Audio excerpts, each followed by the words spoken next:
أعوذ بالله من الشيطان الرجيم بسم الله الرحمن الرحيم ومن يقنط منكن لله ورسوله وتعمل صالحا نؤتها أجرها مرتين وأعتدنا لها رزقا كريما۔ ارشاد باری تعالی ہے، جو تم میں سے اللہ اور اس کے رسول کی فرما برداری کرے گی اور عمل نیک کرے گی، ہم اس کو اس کا اجر دوہرا دیں گے اور ہم نے اس کے لیے اچھا رزق تیار کیا۔ یہ آیت مبارکہ 22ویں پارے کی پہلی آیت ہے۔ جیسا کہ کل کی گفتگو میں آپ نے سنا کہ رسول اکرم صلی اللہ علیہ وسلم کے پاس آپ کی ازواج آ گئی اور ایک مطالبہ رکھ دیا کہ ہمیں بھی دنیا کا مال، زیورات اور ملبوسات چاہیے۔ تو اللہ تعالیٰ نے فرمایا، اے میرے نبی صلی اللہ علیہ وسلم، آپ انہیں کہہ دیں کہ جس کو دنیا کا مال اور زینت چاہیے آؤ لے لو، اور میں تمہیں اپنے سے جدا کر دیتا ہوں۔ اور جس کو اللہ اور اس کے رسول سے محبت ہے اور آخرت کا گھر چاہیے تو اللہ نے ان کے لیے بڑا اجر تیار کیا۔ یہ گویا آیت تخییر تھی، یعنی نبی کریم صلی اللہ علیہ وسلم نے اپنی ازواج کو اختیار دے دیا کہ اب بتاؤ دنیا کا مال لینا ہے یا اسی طرح حالت فقر و فاقہ میں میرے ساتھ رہنا ہے۔ جب انہیں اختیار دیا گیا تو انہوں نے فوراً کہا کہ ہمیں اللہ اور اس کے رسول کے لیے اور آخرت کے گھر کے لیے رہنا پسند ہے، دنیا کا مال نہ بھی ملے تو حرج نہیں۔ جب انہوں نے رسول اکرم صلی اللہ علیہ وسلم کو اختیار کر لیا تو اللہ نے مرتبہ بڑھا دیا، فرمایا سنو، جو تم میں سے بفرض محال برائی کرے گی اس کی سزا عام عورتوں سے دوہری ہوگی، اور جو تم میں سے نیکی کرے گی اس کا اجر بھی عام عورتوں سے دوہرا ہوگا۔ پھر فرمایا، اے نبی کی ازواج، تم عام عورتوں کی طرح نہیں ہو، تمہارا مرتبہ بہت بلند ہے، لہذا کسی سے بات کرنی ہو تو بات میں نرمی نہیں ہونی چاہیے، لوچ نہیں ہونا چاہیے، بلکہ دوسرے مرد سے بات کرنی ہو تو بڑی واضح آواز میں بات کریں۔ پھر کہا کہ گھروں میں ٹک کر رہو، زمانہ جاہلیت کی طرح باہر اظہار زینت کے لیے نہ نکلو۔ یہ بات یہاں پر واضح فرما دی۔ پھر کہا کہ اپنے گھروں میں ہی اللہ کی آیات اور اس کا ذکر پڑھا کرو۔ حضرت ام سلمہ نے یا کسی اور نے سوال کیا، یا رسول اللہ صلی اللہ علیہ وسلم، اللہ تبارک و تعالیٰ قرآن میں مردوں کا ذکر کرتے ہیں اور مذکر کے صیغے استعمال کرتے ہیں، کیا عورتوں کے لیے کوئی مرتبہ نہیں؟ تو اللہ نے یہ اگلی آیت اتاری، بے شک مسلمان مرد اور مسلمان عورتیں، مومن مرد اور مومن عورتیں، فرما بردار مرد اور فرما بردار عورتیں، اور اسی طرح کئی صفتیں ذکر کی جن میں مرد عورتیں مرد عورتیں مرد عورتیں سب کا ذکر کر کے آخر میں فرمایا اللہ پاک نے ان کے لیے بخشش اور اجر عظیم تیار کیا۔ مطلب یہ ہے کہ اللہ کے یہاں جو بخشش ہے وہ سب کے لیے ہے، اجر عظیم جو ہے وہ بھی سب کے لیے۔ اب سوال تو پھر وہ اسی طرح رہ گیا نا کہ مردوں کا ذکر یا مذکر کے صیغے کیوں زیادہ ہے؟ تو اس کا جواب یہ ہے کہ یہ قرآن عربوں کے محاورے پر اترا ہے۔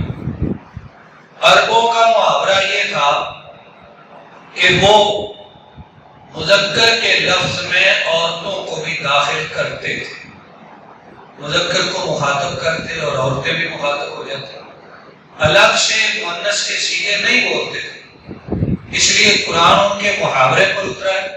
اسی طرح قرآن نے اہل ایمان کو خطاب دیا۔ یہاں پر ایک بات کل سورۃ مبارکہ کی شروع میں آئی تھی اور میں نے گزارش کی تھی کہ آگے اس کی وضاحت آتی ہے۔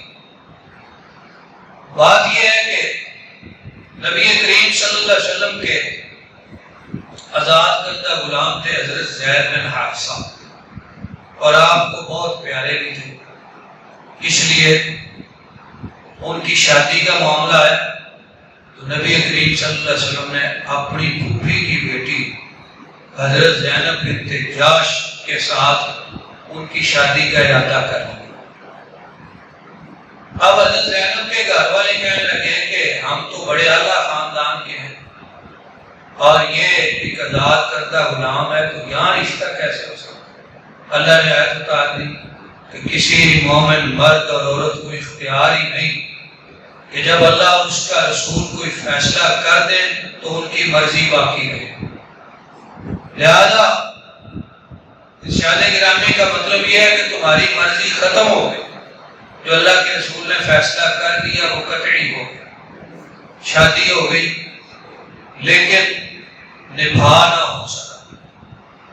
اب پہلے سے یہ بات چلی آتی تھی کہ نبی کریم صلی اللہ علیہ وسلم کو زید سے محبت بہت تھی، غلام تھے، آزاد کر کے رکھا ہوا تھا، تو لوگ ان کو زید بن محمد یعنی حضرت محمد کا بیٹا کہتے تھے، حالانکہ وہ آپ کے بیٹے نہیں تھے۔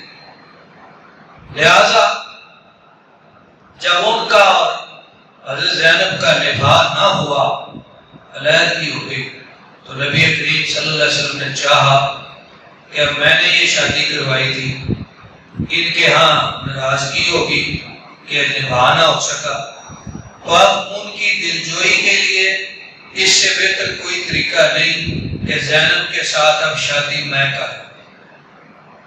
لہذا آپ نے یہ ارادہ فرما لیا، لیکن ڈرتے تھے لوگ کہیں گے کہ اپنے بیٹے کی چھوڑی ہوئی بیوی سے شادی کر لیں، یہ تو جائز نہیں ہے۔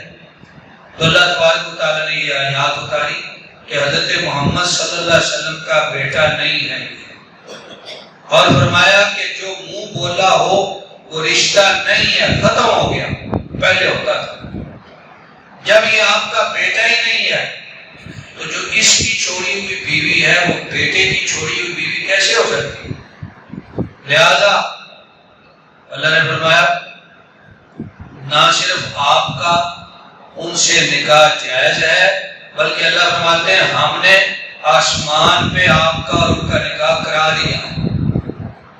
لہذا حضرت زینب بنت جاش نبی کریم صلی اللہ علیہ وسلم کی دو ازواج تھی زینب، ایک زینب بنت خزیمہ اور دوسری زینب بنت جاش۔ تو حضرت کی ازواج میں سے حضرت زینب بنت جاش اس بات پہ فخر کرتی تھی کہ باقیوں کے نکاح زمین پہ ہوئے، لوگوں نے پڑھائے، میرا نکاح آسمان پہ ہوا اور اللہ نے پڑھایا، زمین پہ ان کا نکاح نہیں ہوا۔ پھر نبی کریم صلی اللہ علیہ وسلم نے ان کے لیے جو ولیمہ کیا وہ پہلی ازواج سے بڑھ کے ہوا، گوشت کا سالن پکایا اور روٹیاں پکوائی، لیکن آپ کی ہستی سچائی اور سادگی کا اعلیٰ نمونہ تھی۔ چھوٹا سا گھر، کمرہ جو حضرت زینب کو دیا، اسی کمرے میں ولیمہ ہو رہا ہے، اور ولیمے کا طریقہ کیا ہے کہ 10 فقیر غریب صحابہ درویش آتے ہیں، بیٹھتے ہیں، کھانا کھاتے ہیں، چلے جاتے ہیں، پھر 10 آئے، پھر 10 آئے، پھر 10 آئے۔ کئی صحابہ آئے جو آخری دفعہ آئے نا 10، وہ کھانا کھا کے بیٹھے رہے۔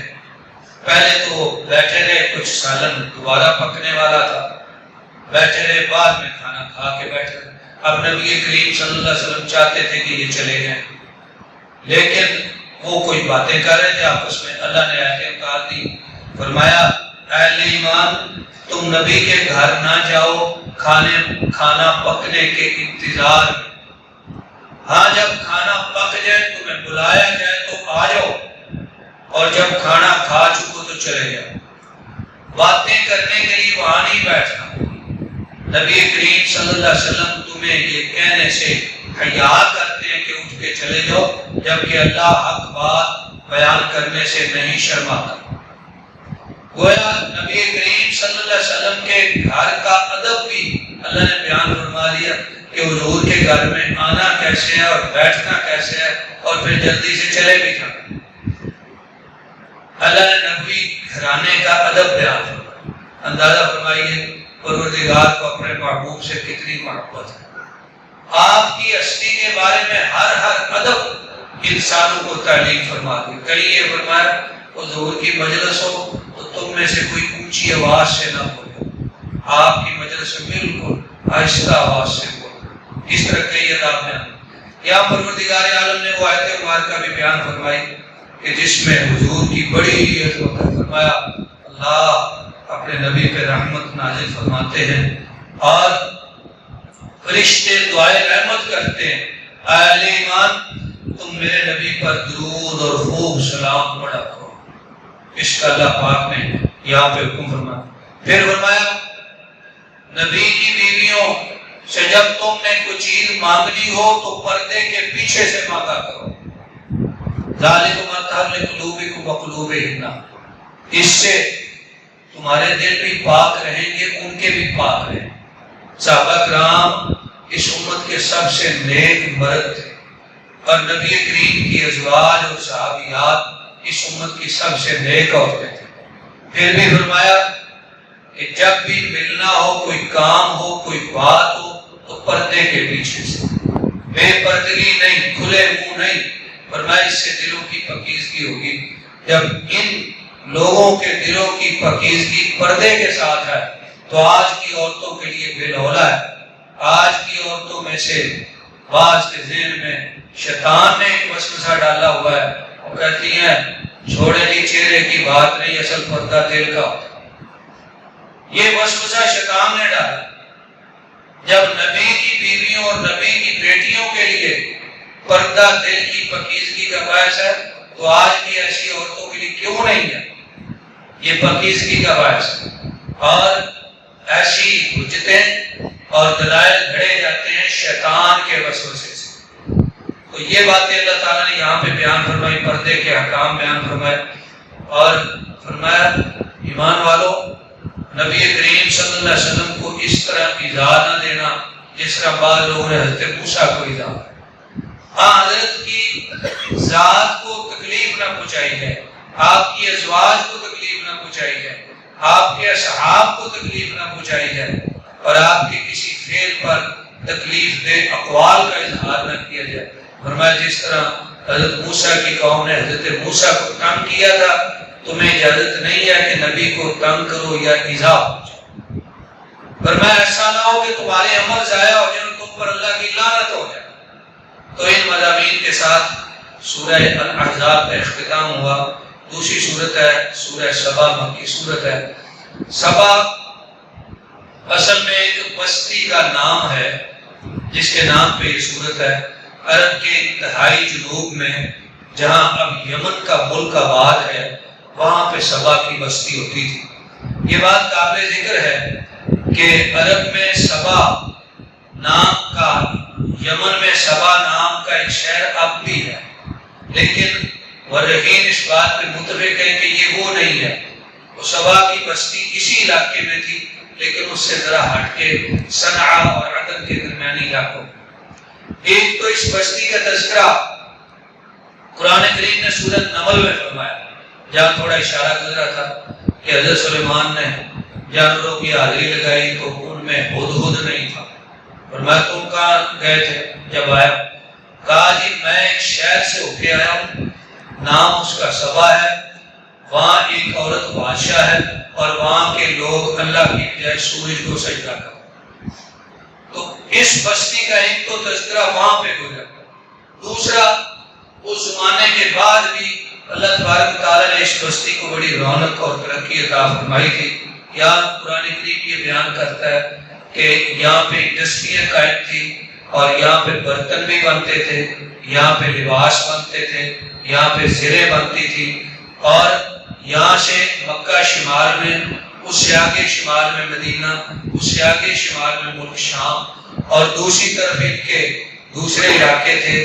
تو اس بستی سے دوسرے شہروں کی طرف جب مسافر جاتے تھے، اللہ کریم نے اس زمانے میں انہیں ایسی توفیق دی تھی، ایسا ان کے لیے انتظام کیا تھا کہ سفر دن بھر کرتے، رات کو جہاں پہنچتے وہاں پہ سرائے اور رہنے کا انتظام ہوتا تھا۔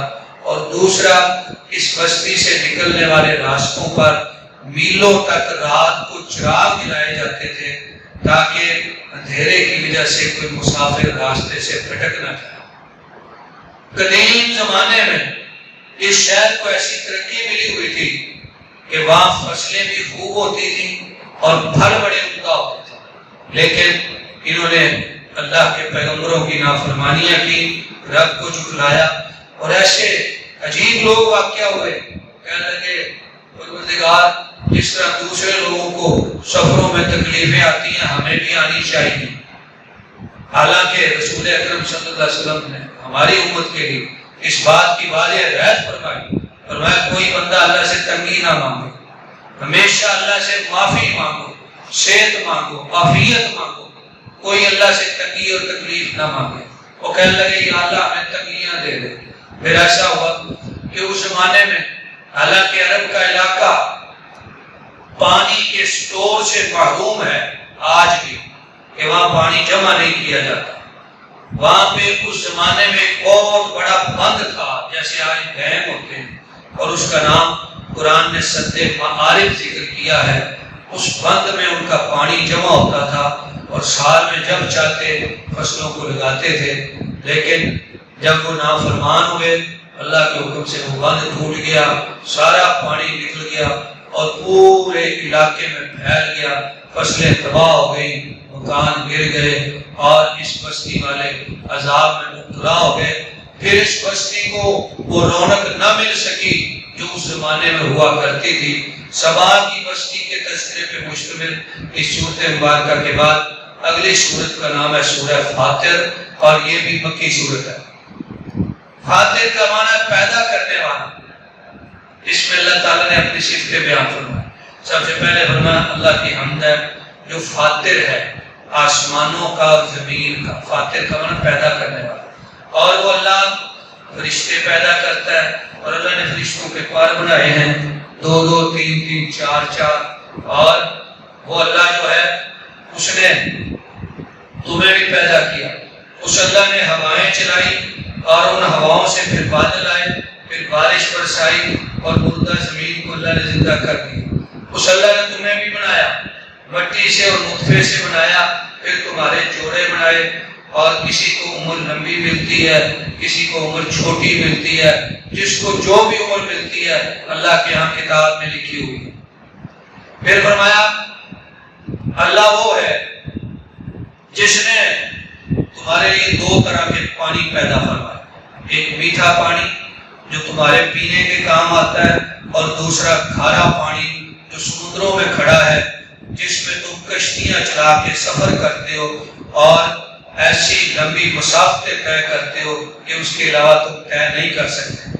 پھر فرمایا کہ اللہ وہ ہے جس نے دن بنایا، جس نے رات بنائی، اللہ وہ ہے جس نے سورج بنایا، جس نے چاند بنایا، اللہ وہ ہے جو ہر ایک کی پکار سنتا ہے، اور جن کو تم اللہ کے سوا پکارتے ہو۔ کھجور کی گٹھلی پہ جو چھلکا لگا ہوتا ہے وہ اتنے کے بھی مالک نہیں،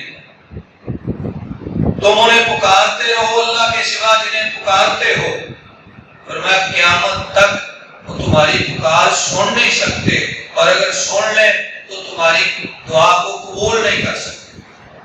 پھر آگے اللہ نے مثال کے ساتھ بات سمجھے، فرمایا سنو، بینا اور نبینا برابر نہیں، اندھیرے اور روشنی برابر نہیں، سایہ اور دھوپ برابر نہیں، فرمایا جس طرح یہ چیزیں برابر نہیں، اس طرح زندہ اور مردے بھی برابر نہیں۔ ارشاد گرامی کا مطلب ہے کہ مردوں کو نہ پکارو، زندہ رب کو پکارو، زندہ اور مردے برابر نہیں، زندہ کو پکارو۔ لہذا اگلی آیات میں پھر یہی توحید کا مضمون اللہ تبارک و تعالیٰ نے سمجھایا ہے، اور یہاں پہ ایک انفرادی تذکرہ اس طرح آیا ہے۔ اللہ تبارک و تعالیٰ فرماتے ہیں اولم نعمرکم ما یتذکر فیہ من تذکر، کائنات کے لوگوں کیا ہم نے تمہیں اتنی عمر نہ دی تھی کہ جس عمر میں نصیحت پکڑنے والا نصیحت پکڑ لے۔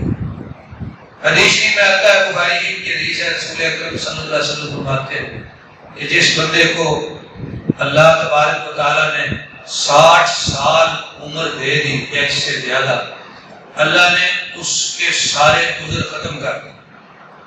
مطلب یہ ہے کہ قیامت والے دن اس کا کوئی عذر قبول نہیں ہوگا کہ میں اس وجہ سے نیکی نہیں کر سکتا، جس کو اللہ نے 60 سال یا زیادہ عمر دے۔ اس لیے قرآن یہاں پہ فرماتا ہے کیا ہم نے تمہیں اتنی عمر نہ دی کہ جس میں نصیحت پکڑنے والا نصیحت پکڑ لے۔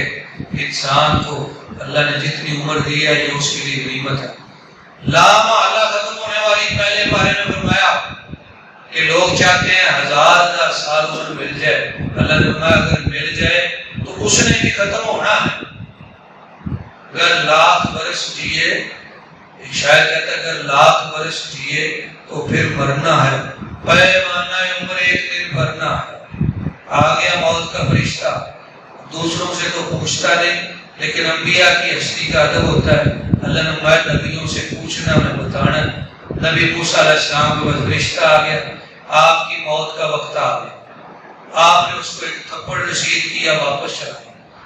یا اللہ مجھے ایسے بندے کے پاس بھیج دیا جو موت ہی نہیں چاہتا، اس نے تو مجھے تھپڑ مار دیا، فرمایا جاؤ پھر جاؤ، اس کو جا کے کہو ایک بیل کی گائے کی پشت پہ ہاتھ رکھے، اس ہاتھ کے نیچے جتنے بال آ جائیں اتنے سال عمر اور دے دی جاتی۔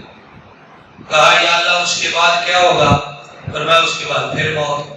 کہا اچھا اللہ اگر پھر موت آنی ہے تو پھر آپ بھی ٹھیک ہے، اگر اس سے چھٹکارا نہیں ہے تو پھر آپ بھی ٹھیک ہے۔ اللہ نے فرمایا فرشتے کے ذریعے کہ آپ کی موت کا وقت آ گیا، تو عرض کی پروردگار میں جہاں ہوں میں یہ پسند کرتا ہوں کہ مجھے عرض مقدس کے تھوڑا قریب کر دیں، بیت المقدس کے قریب میری موت ہے۔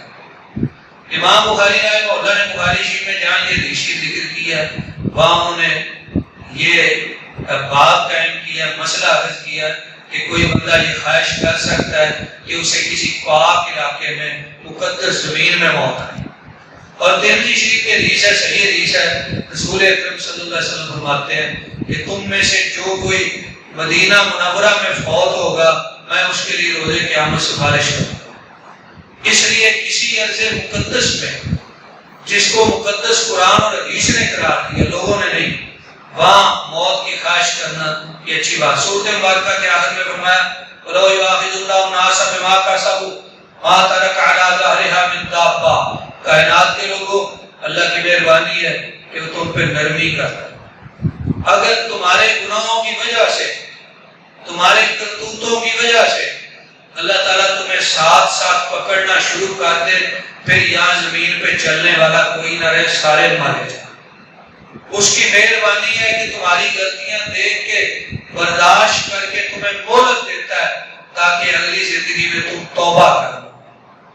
تو ان الفاظ کے ساتھ اس سورت کا اختتام ہوا۔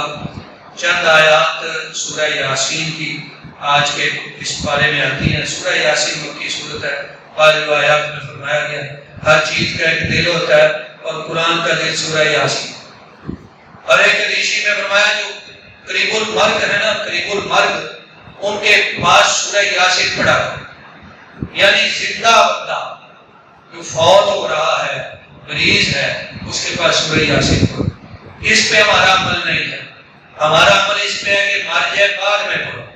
رسول کریم فرماتے ہیں کہ پہلے پڑھو، لیکن لوگوں نے اپنی طرف سے عمل بنا لی بعد میں۔ اللہ پاک نے اس صورت میں اپنی توحید کا، حشر نشر کا، اجرام فلکی، بڑے بڑے جو ہیں سورج چاند ستارے دن رات ان کے نظام کا تذکرہ فرمایا، لیکن یہ تذکرہ آتا ہے اگلے پارے میں۔ اس پارے میں بس اتنی بات آئی ایک بستی تھی انطاکیہ باہر کلزم کے کنارے پر، وہاں پہ ایک قوم آباد تھی، بڑے بد نصیب تھے، اللہ پاک نے ان کی طرف 2 رسول بھیجے، انہوں نے ان کو جھٹلا دیا، پھر ایک تیسرا رسول بھیجا، انہوں نے اسے بھی جھٹلا دیا۔